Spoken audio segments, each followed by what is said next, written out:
The Raiders. Unfortunately, the losing streak continues. But is it that unfortunate, Alain?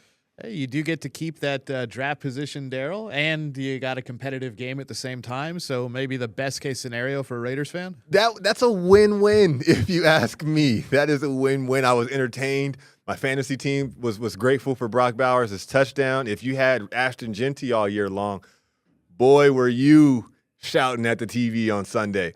During the fantasy playoffs, no less. Let's go ahead and check out the box score. Final score of this game was 23-21. The reason why it was that close was because Ashton Genty broke free in the fourth quarter with about 5 minutes left to get that final touchdown for the Raiders and put them within striking zone. They actually had a chance, just a little bit of a chance, to even go win this puppy late. But, defense would have had to get some stops to help the offense, X, Y, and Z. But all week long, on Raiders pregame live with Ron Futrell, Mark McMillan, we talked about how this was the number one defense going against a very struggling offense. The worst in the offense in the league, in fact. Best defense, worst offense. I think it was a double-digit spread, and it came down to the final minutes. Yeah, final minutes. Ashton Genty really had a heck of a game. That 60-yard bomb that he caught, and then the 51-yard touchdown run. Darian Porter, the rookie cornerback, if he doesn't commit a penalty there at the very end, then you're talking about a chance to win. But the Raiders showed that they're still fighting, that they're still competing. I know a lot of people don't like to hear that word, but because they're not too happy with Pete Carroll. But you could tell that they're not giving up on him, and that even though the season is lost, they're not giving up on their pride and what they're trying to accomplish this year. No, and that's why I threw signs of life, because for one, folks, y'all have to probably tune out a lot of the noise around this team in national media, stuff that's going to flood your algorithm, your timeline.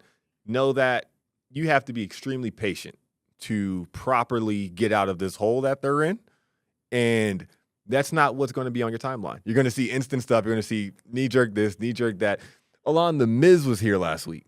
Oh, The Miz from WWE, yeah. The Miz was here last week, and I went and introduced myself really quick just to say, hey, yo, come back, man. We need you to talk some sports upstairs. And then we started talking about the Raiders really quick. And he's like, Pete's probably got to go. And I gave him some pushback, sort of just saying, like, really? He's like, but think about it. You got no quarterback. You got no running back. This, that, XYZ, offense, O-line.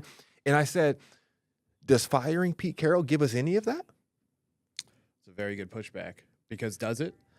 And we've done that in recent years, wash and repeat. So I don't know. I'm sort of counterintuitive in some of my takes anyway. And the more and more people are saying fire Pete, I'm kind of like, nah. Yeah. Maybe let's not. And he's going to help us turn it around. I'm not saying Super Bowl in a year or two or anything like that, but we've got to walk before we can crawl. And we've got a second look at the stats for this one, because the defense, man, the defense has done their part. DeMeco Ryans had some real high praise for the defense and saying, look, I didn't really give them my due diligence this week. And we know he's a defensive guy, so he's thinking about how I'm going to tear this offense up.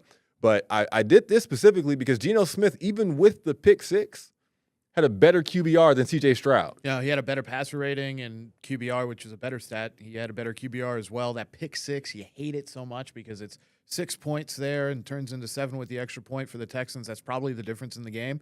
But they did a really good job of kind of containing C.J. Stroud until the very end. But they played very hard. They were on the field quite a bit, especially early in the game, and they held their own. Even without registering any sacks on Stroud, they still did a really good job. Way to go, bro, because you pulled that. Geno got sacked 3 times. I almost fit that on the graphic, and I said I won't.